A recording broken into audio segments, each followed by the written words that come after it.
Hi friends and viewers, நான் தான் வாங்கப்படலாம் மனத்து பேசுகிறேன். இன்றைக்கி நம்ம யாமி கௌதம் பிரியாமணி நடிப்பில் ஆதித்யா சம்பால் இயக்கத்தில் வந்திருக்கிற ஆர்டிகல் 370 இதுதான் பார்க்க போகிறோம். இந்த டைரக்டர் ஏற்கனவே அவரோட ஷார்ட் ஃபிலிம்ஸ்க்காக நேஷனல் அவார்ட்லாம் வாங்கியிருக்காரு. இது அவருக்கு வந்து மொதல் படம். இது வந்து கதைன்னு பார்த்தீங்கன்னா அந்த டைட்டில் இருந்தே தெரிஞ்சிருக்கும். 2019 மோடி கவர்மெண்ட் வந்து பார்த்தீங்கன்னா அந்த ஆர்டிகல் 370 அதாவது காஷ்மீருக்கு கொடுக்கப்பட்ட ஒரு தனி அந்தஸ்தை நீக்கினாங்க. அது நம்ம எல்லாம் ஒரு செய்தியாக கடந்து போயிருப்போம். ஆனால் அது எப்படி செஞ்சாங்க, அது எவ்வளோ கஷ்டப்பட்டாங்க, இத்தனை வருஷமா அந்த ஆர்டிகல் 370 கொடுக்கப்பட்ட அந்த ஒரு ஸ்பெஷல் அந்தஸ்தால எவ்வளோ பிரச்சனைகள் இருந்தது, இது எல்லாத்தையுமே வந்து ஒரு நடப்பு கால அரசியல கொஞ்சம் வந்து ஃபேக்ட்ஸோட ஃபிக்ஷனையும் சேர்த்து கொடுத்துருக்காரு இயக்குனர். படம் எங்கேயுமே போர் அடிக்காமல் வந்து போகுது. இதை டைரக்டாக அந்த ஆர்டிகல் 370 மட்டும் சொல்லாமல் இதில் வந்து இந்த யாமி கௌதம் அவங்க வந்து ஒரு மிலிட்டரியில் இருக்காங்க. அவங்கள வச்சு கதை ஸ்டார்ட் ஆகுது. அவங்க ஒரு என்கவுண்டர் பண்ணிடுறாங்க தன் மேலதிகாரிகிட்ட சொல்லாமல். அதுக்காக அவங்கள வந்து என்னைய டெல்லிக்கு மாற்றிடுது.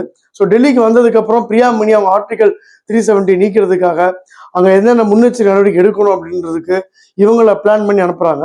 ஸோ கதை அந்த மாதிரி ஒரு பக்கம் கமாண்டர் ஆஃபீஸர் யாமி கௌதம், இன்னொரு பக்கம் பிரியாமணி, இவங்க எப்படி பொலிட்டிக்கலாக அதை மூவ் பண்ணுறாங்கன்ற ரெண்டு விஷயத்தையும் அழகாக இயக்குனர் வந்து ஸ்க்ரீன் பிளேல கொடுத்துருக்காரு. யாமி கௌதம் இன்னொரு அருமையான நடிப்பு. இவங்க நிறையா ஃபீமேல் ஓரியன்டல் படம் பண்ணுறாங்க. இது சூப்பராக அவங்களுக்கு இருக்குது. இவங்க அந்த ஒரு கமாண்டருக்கு ஏற்ற அந்த வரப்பான உடம்பு, மூஞ்சில சீரியஸஸ் எல்லாமே இருந்தாலும் இவங்க ஒரு ஃப்ளாஷ்பேக் மேலதிகாரிட்ட சொல்லாமல் இவங்க என்கவுண்டர் பண்ணல இவங்க ஃபேஸ் பண்ணுறது, இதெல்லாமே எக்ஸ்ட்ராவாக இவங்க வந்து எப்பயுமே மூஞ்சி இன்னும் வரப்பாக வச்சிருக்கு. படத்தோட இன்னொரு முக்கியமான கதாபாத்திரம் பிரியாமணி. இவங்க இந்திக்கு பேர் ரொம்ப சூப்பராக ரோல்ஸ் பண்ணுறாங்க. அதில் குறிப்பாக இந்த படத்தை ரோல் சொல்லி ஆகணும். ஒரு ஏஜ் கம்மினா கூட அவங்க அந்த ஒரு கேரக்டருக்குரிய மெச்சூரிட்டி வந்து இந்த நடிப்பில் ஈஸியாக காமிக்கிறாங்க. முக்கியமாக அரசியல் ரீதியாக பிரதமர் பண்ண நினைக்கிறது இவங்க எப்படி செயல்படுத்துறாங்க, பிரதமருக்கு உள்துறை அமைச்சருக்கும் உண்டான அந்த ஒரு ரேப்போ இவங்க அதை எப்படி கொண்டு போறாங்க, யாமி கௌதம் அவங்க ஹேண்டில் பண்ற விதம் எல்லாமே சூப்பரா இருக்கு. பொதுவாக ஒரு கோபக்கார ஒரு ஹீரோயின் போலீஸ் ஆஃபீஸரா இருந்தா அவங்கள கண்ட்ரோல் பண்றதுக்கு ஒரு உயர் அதிகாரி வருவாங்க, அந்த ரோல்ல பண்ணியிருக்காங்க. மற்றபடி படத்துல வந்து மோடி அவர், அமித்ஷா அவர் எல்லாமே முடிஞ்சவரை அவங்க ரோல் கரெக்டா ஒரு கேரக்டர்ஸ்க்கு ஏற்ற மாதிரி ஆட்கள் போடுறாங்க. மோடி அவர் கொஞ்சமா சிரிச்சுக்க ரொம்ப வரப்பாவே இருக்காரு. அமித்ஷா அவர் வந்து சான்ஸே இல்லை.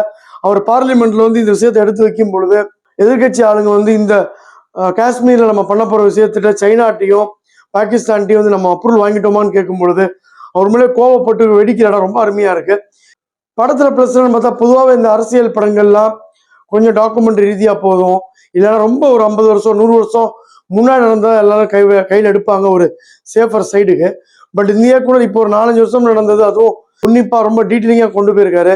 ஏன்னா நம்மளாம் வந்து மண்ணெண்ணெய் வேப்பெண்ணெய் விளக்கெண்ணெய் காஷ்மீர்ல குண்டு வெடிச்சா எனக்கென்னு இருப்போம். வன்முறைக்கு இடம் போன ஒரு இடம், அங்கே டூரிஸ்ட் அவ்வளோ ஒரு பொட்டன்ஷியல் இருக்கு, எக்கனாமிக்கல் டெவலப்மெண்ட் இருக்கு. இருந்தாலும் இந்த 370 ஒரு ஸ்பெஷல் ஸ்டேட்டஸால யாரும் நிலம் வாங்க முடியாது, யாரும் போக முடியாது. குறிப்பா காஷ்மீர்ன்றது ஒரு பாகிஸ்தானுக்கு சொந்தமாவோ இல்லை ஒரு தனி நடவு இருந்த இடத்துல இந்தியாவோட இடம்ன்றது அங்கே வந்து தேசிய கொடி ஏத்துனதுல இருந்து எல்லாத்தையுமே ரொம்ப பேட்ரியாட்டிசமா கொண்டு போயிருக்காங்க. நான் சொன்ன மாதிரி தேசப்பற்று இல்லாதவன் இல்லை எது நடந்தால் எனக்குன்னு இருக்கவனுக்கு நிச்சயமா இந்த படம் பிடிக்காது. ஆனால் கண்ட்ரி வந்து காஷ்மீர் வந்து கன்னியாகுமரி ஒன்று நினைக்கிறவங்க இவங்களுக்கு வந்து நிச்சயம் இந்த படம் ரொம்ப ரொம்ப பிடிக்கும். அந்த படத்தையும் போர் அடிக்காம வந்து கொண்டு போயிருக்காங்க. குறிப்பாக ஆக்ஷன் சீக்வன்ஸு லீடர்லாம் வந்து ஏன் அங்கே வந்து அவுட்சோர்ஸ் பண்ணப்பட்டாங்க, எதனால வந்து அங்கே இன்டர்நெட்டை கட் பண்ணாங்க, அங்கே வந்து 100,000 வாங்கிட்டு இல்லை இங்கே 200 குரூப் அங்கே ஒரு குரூப் இருக்கு, கல்லை விட்டு அடிக்கிறது, இதெல்லாம் பண்ற விஷயங்கள்லாம் சூப்பரா இருக்கு.